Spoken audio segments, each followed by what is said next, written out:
So it was crazy the other day. I woke up to no press conference, zero reporters, and I checked my email, and there wasn't any NFL teams that had sent me an offer to become the head coach of their organization.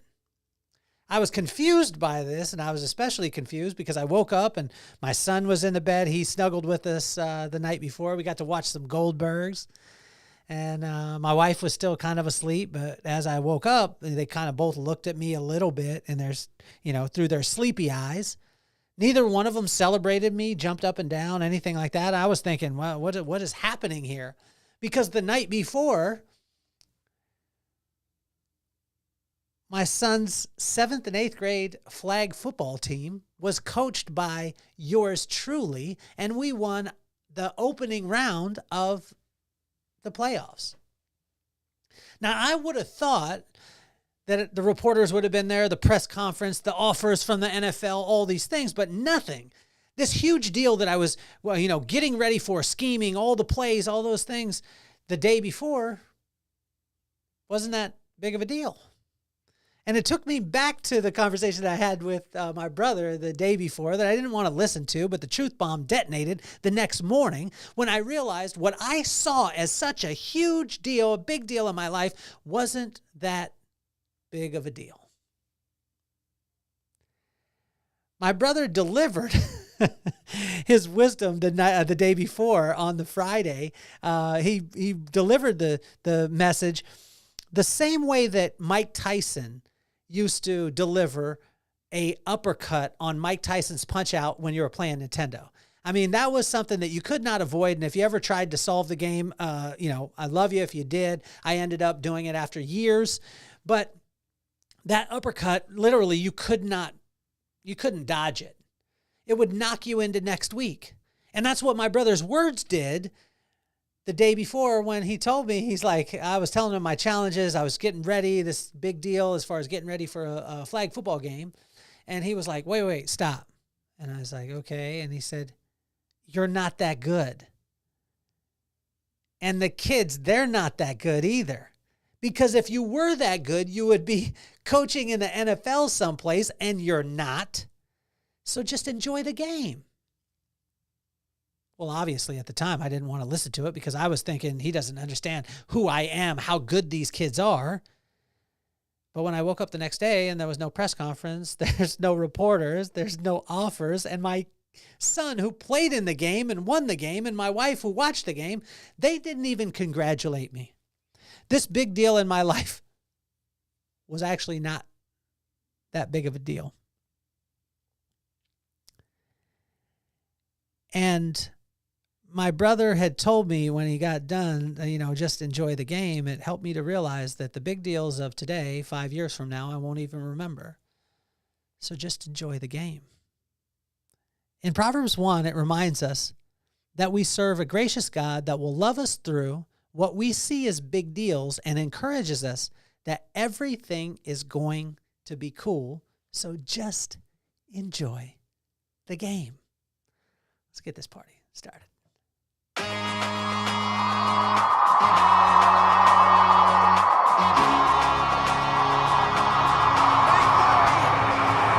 Nothing more on my mind. I got two shines, so every day I grind. Work in the morning, work in the evening. We's achieving, cause we believing. It's for certain, we put the work in.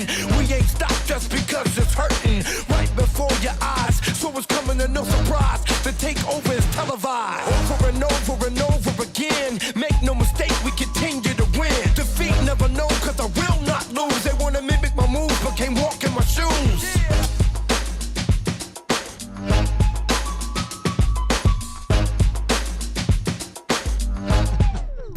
What is a big deal right now? I mean, this is and it was a big victory. Like our team went in, they were undersized. The kids, on the other team were ranked higher, and they were kind of almost laughing at our kids. And then they got smacked in the mouth. This was a big thing in my head, but it wasn't that big of a deal. And what is the big deals that you're dealing with right now that if we take a breath, we calm down, we look at it, a few years out, and we realize that that's actually not going to be that big of a deal.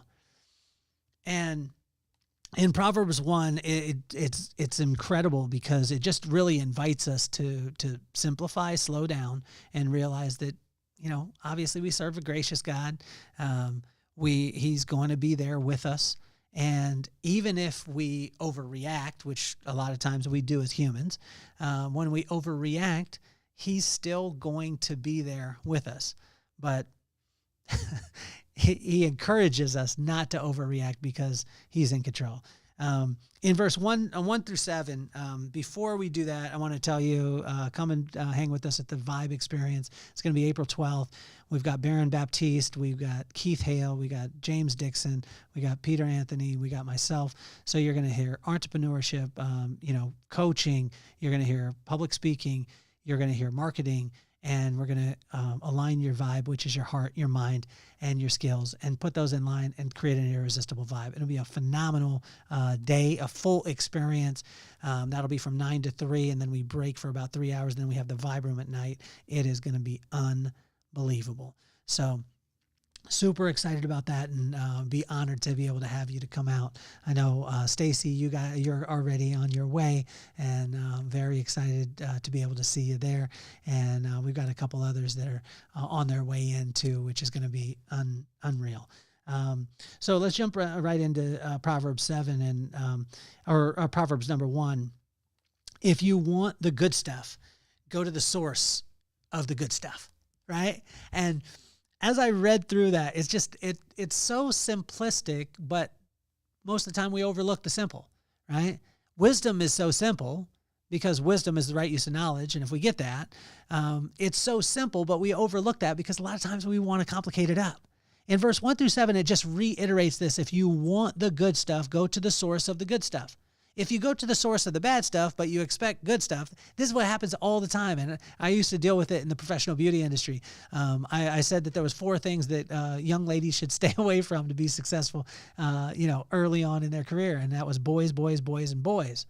And when I was telling them that, I said, guys, you just got to be conscious, because whatever seed you plant is the type of crop that you're going to get, right? You reap what you sow. We've heard this before, but a lot of times we're out there getting mad at the orange tree because it's producing oranges as opposed to apples like we want it to, but we don't realize that we planted an orange seed in the first place. So whatever seed you plant, that's the type of fruit you're going to get. And so just be conscious of the type of seeds that you plant. And if you want the good stuff, go to the source of the good stuff. In verse 8 through 9, wisdom that works doesn't always make you feel good. Thank you, Rob. And when I say that, like my brother the other day, when he was telling me, he literally gave me that uppercut from Mike Tyson's Punch Out, right? He gave me that. He's like, you're not that good. If you were, you would be coaching in the NFL. And you're not. So just enjoy the game. And it put in perspective what was really important, what was really the big deal. The big deal was spending time with these 7th and 8th graders, building men of character, making sure that they have a great example as far as a coach and they have a really good time playing the game. That's it. Now, in my side, when I was going, I was thinking, I've got a scheme to be able to win the championship and do all these things. Yeah, that's going to be kind of nice. But our kids aren't going to remember that part. They're going to remember their friend. They're going to remember the snack. And I can tell you this, by the morning, my son did not even remember the game that was so incredible the night before. He didn't care. It wasn't a big deal. And so what my brother was saying in this wisdom, like this wisdom worked. Like just enjoy the game. But it doesn't always make you feel good. I felt like I got knocked out, right? He detonated that truth bomb, detonated in the morning. But wisdom that works doesn't always make you feel good. Thank you, Big Rob. I love you. And honestly, I love the wisdom that you bring into my life. In verse 10 through 19, silliness is coming. It's on its way. And the only way to drive it out is with wisdom. So it encouraged us in verse 10 through 19, there's going to be silliness. Silliness is just the absence of wisdom. That means that people just act or speak without the right use of knowledge. That's silly. And there's going to be silly people coming in, silly circumstances. There's going to be craziness that happens in your life. It is on its way. But the way to drive it out and make it go home is with wisdom. Because there's no way, like, dark can't overcome light. A little bit of light overcomes the dark all the time. The same thing with wisdom and silliness. Silliness doesn't want any part to do with wisdom because it'll figure it out. Like wisdom, when you have wisdom, it'll figure out silliness. So I want to encourage you that silliness is on the way. There's going to be challenges. There's going to be crazy circumstances, whether it be in your business, it's not going to go as you planned it. In your marriage, it's not going to go as you planned it. In your relationships, in your friendships, it's not going to go as the way you planned it. There's going to be silliness. But make sure that you store up wisdom in your heart and you guard it so that way when it comes, then you can take a breath, right? You can take a breath. You can slow down and realize, like my brother helped me to realize, what's really important. What was really important the other night with the game was to have a good time, for the kids to have a good time. It wasn't just about the win, although that's what I thought till the morning. In verse 20 through 23, there is always an upside to listening to wisdom. I've searched and searched and searched. So I've studied Proverbs for the last 30 years, corresponding proverb, corresponding day. I didn't do it because I was righteous, anything like that. I was doing it because I'm going through it. Like I've not figured it out. And whatever it is, I definitely haven't found it or figured it out. But what I have found is that there's no downside to wisdom. There's no downside to listening to wisdom, which is the right use of knowledge, which comes from the fear of God. There's none. There's never been a downside to it. Does it turn out exactly the way that I want it to? Never. Not always. Does it turn out when I want it to? Nah, not really. But it always works out the way that it's supposed to. And this is a thing that my wife encourages me all the time. She encourages me, like, chill out. Focus on what really is important. What is really important? In the game the other night, and again, earlier on that Friday before I talked to my brother, what was important to me was winning, the right scheme, all these things. My brother put it in perspective. You get an opportunity to spend time with your 7th grade son. That's it. Enjoy the game, dummy. You're not that good of a coach. If you were, you would be in the NFL. That was the hardest words to hear because I was thinking, man, you don't know how good I am. And then I realized, well, none of them called. No press conferences. No interviews. No fanfare. There's never a downside to wisdom. There's always an upside. In verse 24 through 32, wisdom has a way of humbling us, even the greatest among us. Wisdom, like when you take it, the right use of knowledge, it has a way of humbling even the greatest of us. I don't know if you've ever been in a situation I have where I've thought that I had all the answers, and I tell you, the wisdom, like true wisdom, humbles you like none other.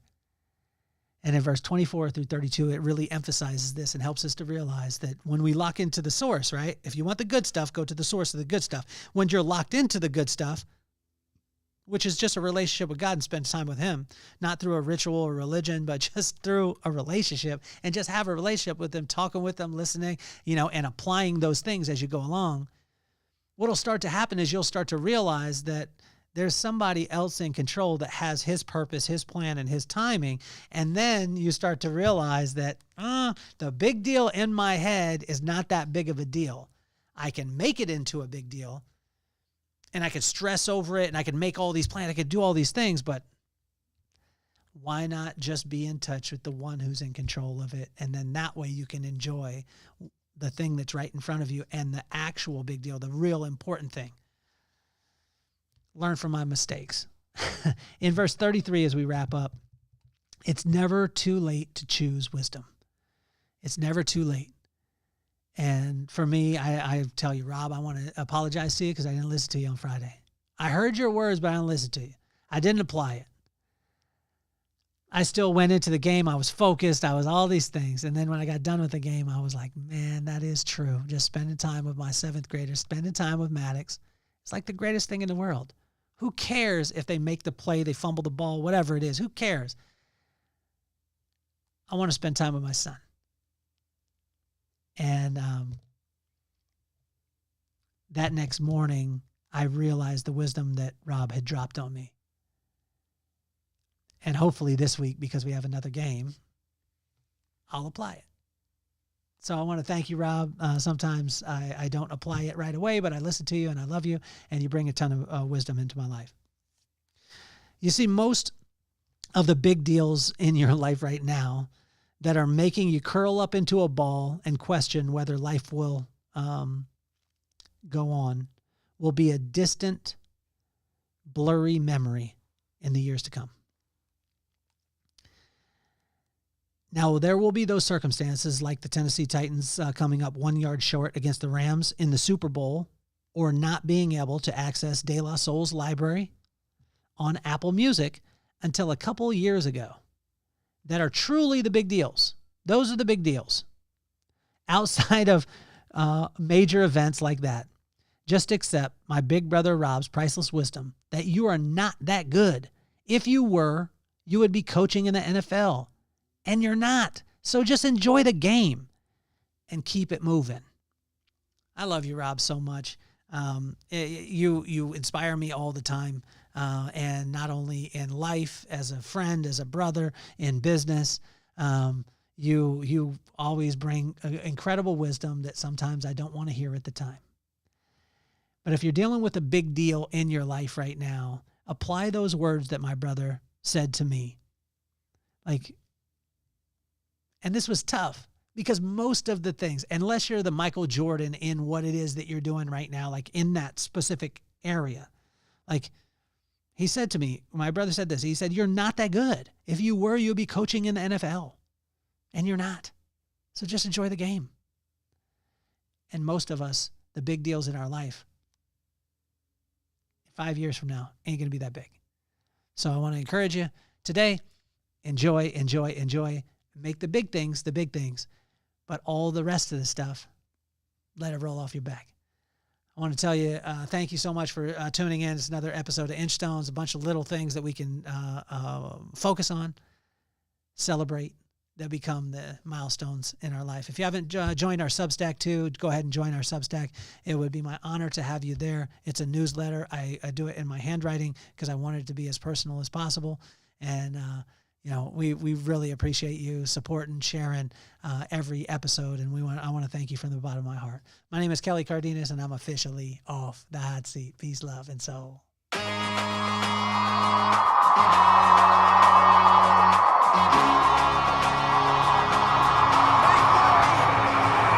Nothing more on my mind. I got to shine, so every day I grind. Work in the morning, work in the evening. We's achieving, cause we believing. It's for certain, we put the work in. We ain't stopped just because